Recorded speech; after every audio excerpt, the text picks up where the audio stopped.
안녕하세요. 쪼간단 파이썬 독자 여러분 반갑습니다. 이번 시간에는 파트 6의 마지막 시간으로 폼에 대해서 배워볼 차례죠. 목차를 다시 한번 살펴보도록 하겠습니다. 자, 레슨 7부터 레슨 10까지 배워볼 텐데요. 폼에 대해서 간단하게 살펴본 다음에 폼과 항상 같이 나오는 기본 함수인 range 함수가 있습니다. range 함수에 대해서 설명을 드리고 그 다음에 앞서 배웠던 continue 문과 break 문을 for문과 함께 사용하는 방법을 같이 한번 살펴보도록 하겠습니다. 그리고 마지막으로 for문 안에 들어있는 또 다른 for문, 중첩 for문에 대해서 배워보겠습니다. 자, for문은 원하는 횟수만큼 실행할 수 있는 반복문이라고 말씀을 드렸죠. while문 같은 경우는 조건에 따라서 조건을 만족할 때 루프 안에 들어오는 반면에 for문 같은 경우는 제가 정해놓은 그 범위 안에 그 횟수만큼 실행이 되게끔 하는 것이 while문과 가장 큰 차이점입니다. 자, 그럼 문법부터 살펴보도록 하겠습니다. 자, 문법에 보시면 사용 방법이 if문이나 while문하고는 좀 달라 보이죠. 자, 일단 for문으로 시작을 합니다. for문, 그 다음에 변수가 하나 나오죠. 이 변수는 뭐냐면 for문 루프를 돌 때마다 오른쪽에 있는 이 나열식 데이터의 데이터를 하나씩 집어넣는 변수라고 보시면 됩니다. 이게 말로 설명은 굉장히 어려운데 소스 코드를 보시면 바로 이해가 되실 겁니다. 자, 나열식 데이터는 뭘까요? 데이터가 하나하나 차례대로 나열되어 있는 데이터인데 아직 리스트나 튜플과 같은 데이터 구조를 배우지 않았기 때문에 그 부분은 제가 나중에 설명드리도록 하겠습니다. 지금은 나열된 데이터를 집어넣으면 그 데이터가 폼을 돌면서 하나씩 이 변수에 대입된다 라는 것 정도만 이해하시면 되겠습니다. 그래서 이 루프문 안으로 들어오게 되면은 반복할 소스 코드 블럭을 실행을 하게 됩니다. 보통 이 변수를 이 소스 코드 블럭에서 활용을 하겠죠. 자, 그러면 이 부분을 소스 코드를 한번 작성해 보겠습니다. 여기 예시가 하나 있는데요. 자, 재밌는 파이썬 프로그래밍이라는 문자열을 가지고 폼을 한번 돌려본 예제입니다. 자, 그러면 소스 코드를 실행해 보도록 하겠습니다. 자, 폼을 쓰고요. 변수를 하나 넣는다고 했죠. 그 다음에 in을 넣은 다음에 재밌는 파이썬 프로그래밍 이런 식으로 문자를 하나 집어넣고 클론 기호로 소스 코드 블럭을 시작을 해 보았습니다. 자, 소스 코드 블럭 안에는 프린트문을 하나 집어넣으면서 이 워드, 조금 전에 포문에 정의했던 워드를 그대로 출력해 보겠습니다. 엔터를 2번 누를게요. 자, 어떤 일이 벌어졌나요? 재밌는 파이썬 프로그래밍이 바로가 아니라 세로로 출력되는 것을 확인하실 수가 있습니다. 자, 이 뜻은 뭐냐면 재밌는 파이썬 프로그래밍 문자를 문자가 하나씩 이 워드라는 변수에 대입이 되면서 이 루프가 실행이 된 거죠. 몇 번 실행됐죠? 13번 루프가 실행된 것을 아실 수가 있습니다. 지금 살펴본 게 바로 문자열인데 문자열 또한 문자가 나열된 데이터이기 때문에 이런 식으로 활용할 수 있다는 것도 굉장히 재밌는 것 같은데요. 자, 문자열 말고 숫자 형태로 사용할 수 있는 방법이 있는데 제가 원하는 범위만큼 숫자를 돌려주는 range 함수라는 것이 있습니다. 그것을 레슨 8에서 확인해 보도록 하겠습니다. 자, 범위를 표현하기 위한 조력자 range 문입니다. 자, 100문이 불여 일타라고 했죠. 소스 코드를 먼저 그냥 실행해 볼게요. 자, 이것은 뭐냐면 제가 원하는 문자열을 10번 출력하기 위해서 사용한 소스 코드입니다. 자, 그럼 소스 코드를 작성해 보도록 하겠습니다. 자, 포문에 숫자 넘버를 뜻하는 n이라는 변수를 넣어주고요. in을 한 다음에 range 함수를 씁니다. 여기에 원하는 범위 10을 넣고요. 클론 기호를 열어서 소스 코드 블럭을 시작한다고 알리고 있죠.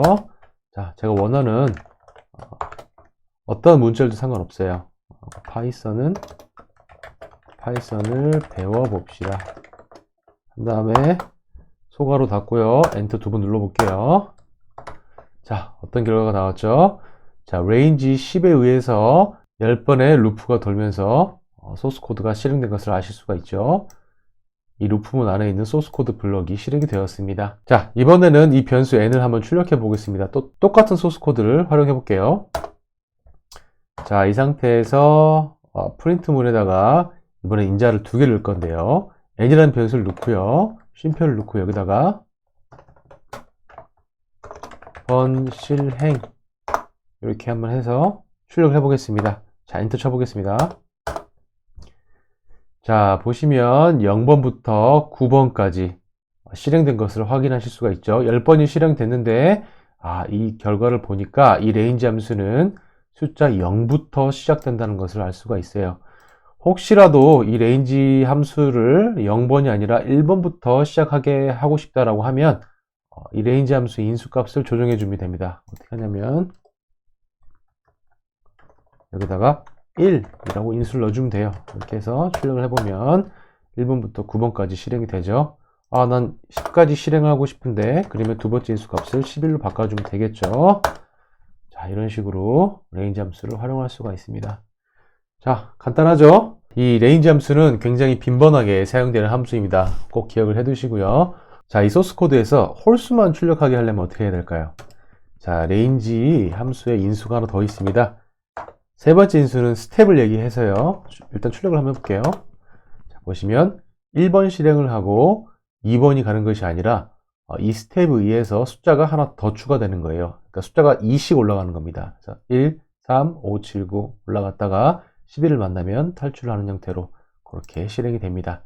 자, 그래서 range 함수도 책에다 명시하지 않았지만은 제가 세 가지 용법 알려드렸죠.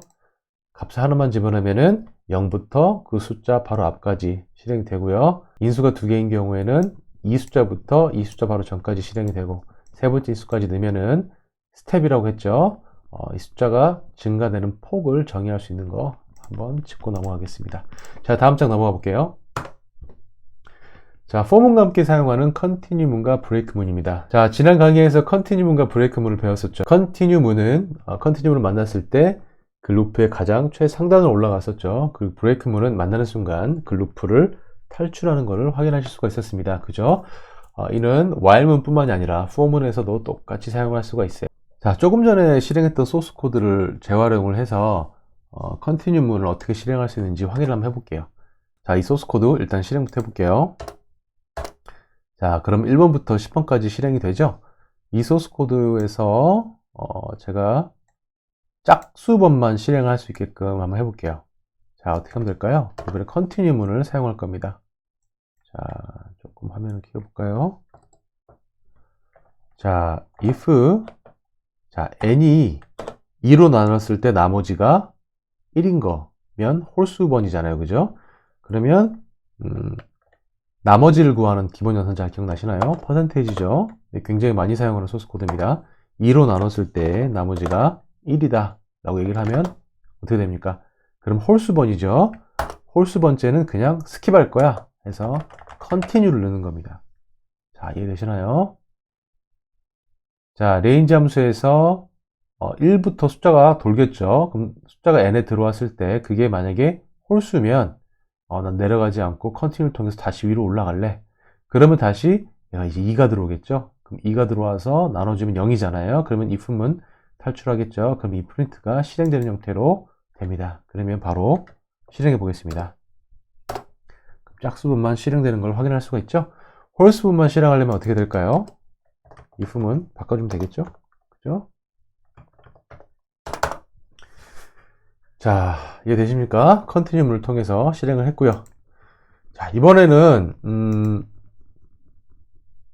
브레이크문을 사용해 볼 건데요. 이 소스 코드를 활용해서 n이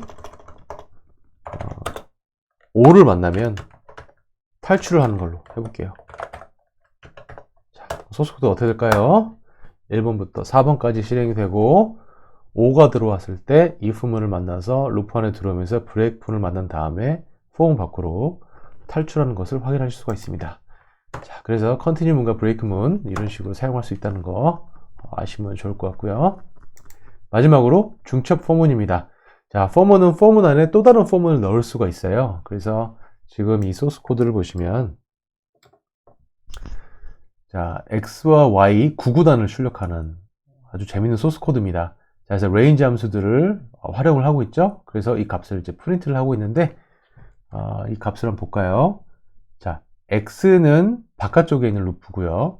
y는 안쪽에 있는 루프죠. 그래서 이 form은 만나서 처음에 1이라는 숫자가 x에 들어오겠죠. 그 다음에 이 안쪽에 있는 form이 다시 도는 겁니다.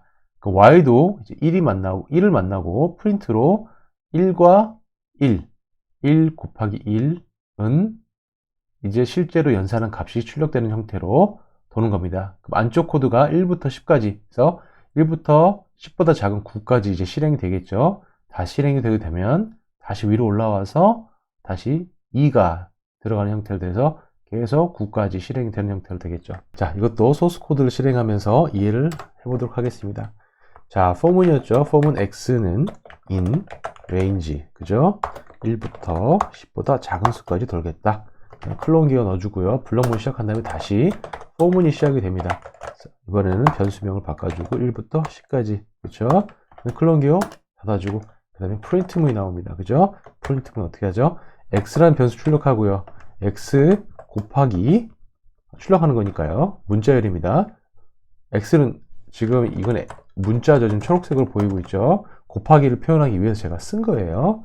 그 다음에 y, 그 다음에 는은 넣어야겠죠. 는 문자열이에요. 는 값은 어떻게 되죠? x 곱하기 연산자 뭐죠? 별표 기호죠. y다 하고 소괄호를 닫도록 하겠습니다. 엔터 쳐볼까요? 실행해 보겠습니다. 자, 그쵸? 1단부터 9단까지 차례대로 출력되는 걸 확인하실 수가 있습니다. 그죠? 자, 소스 코드랑 출력 결과 다시 한번 비교해 볼까요? 지금 1과 1, x에 1이 들어왔고 y에 1이 들어와서 이 값에 의해서 여기에 출력이 지금 된 거죠. 여기 있는 값들은 실제로 파이썬이 연산한 결과가 출력된 거라고 보실 수가 있습니다. 1단이 다 출력이 되고 나면 어떻게 되죠? 2단 출력이 시작이 되죠. 그렇죠? 이게 9번 돈 다음에 다시 올라가서 x에 2가 들어오고 나서 다시 또 9번 도는 형태로 해서 실행이 되는 겁니다. 자, 이 중첩 포문은 생각보다 굉장히 많이 사용하는 소스 코드예요. 그리고 나중에 조금 더 성장하는 프로그래머가 되시면 어떤 성능 같은 거 튜닝할 때, 소스 코드 실행 속도를 튜닝할 때 중첩 포문에서 굉장히 많은 성능 저하가 온다는 것도 아시게 될 겁니다.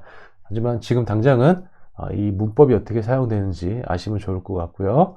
여러분들이 데이터 분석을 하게 되면은 이런 식으로 어떤 2차원 배열 같은 데이터를 루프를 돌면서 값을 보정을 하거나 처리하는 경우가 굉장히 많을 거예요. 내지는 쓰레기 값을 버린다든지 이럴 때 굉장히 많이 빈번하게 사용을 합니다. 그래서 이 중첩 폼은 꼭 기억해 주시면 좋겠습니다. 자, 좋습니다. 정리해 볼까요? 자, 지난 3번의 강의를 통해서 파트 6 전체 다 살펴보았고요. 자, 조건에 의해서 반복 유무를 결정하는 while문에 대해서 배웠고요. 미리 정해놓은 범위만큼 반복하는 for문에 대해서 알아보았고요. 이 두 개 루프를 조금 더 정교하게 제어하기 위해서 continue문과 break문에 대해서 알아보았습니다. continue문은 만나면 루프의 최상단으로 다시 올라가고요. break문은 만나면 바로 그 루프를 탈출하는, 깨트리는 그런 구문이라고 말씀드렸어요. 그리고 마지막에 for문 안에 또 포문을 썼던 중첩 포문에 대해서 배워보았습니다. 자, for문과 while문, 그리고 그 전에 배웠던 if문까지 이 세 개의 제어문을 배우시면 소스 코드를 제어할 수 있는 거의 모든 방법을 배우셨다고 해도 과언이 아닙니다. 거기에 지금 continue문과 break문까지 배웠기 때문에 여러분들이 상상하는 거의 모든 로직, 또 분기, 반복은 구현이 가능해졌으리라 믿어 의심치 않습니다. 자신감을 가지시면 좋겠습니다. 자, 다음 파트로 넘어가기 전에 생각해 봅시다. 들어가셔서 지난 3개의 강의 동안 배웠던 내용들 한번 다시 점검하는 시간 꼭 가지시기 바랍니다. 자, 다음 강의 업데이트를 바로 받고 싶으신 분들은 제 채널 구독 눌러주시고 모든 알림 허용 체크해 두시기 바랍니다. 자, 그럼 다음 시간에 뵙도록 하겠습니다. 고맙습니다.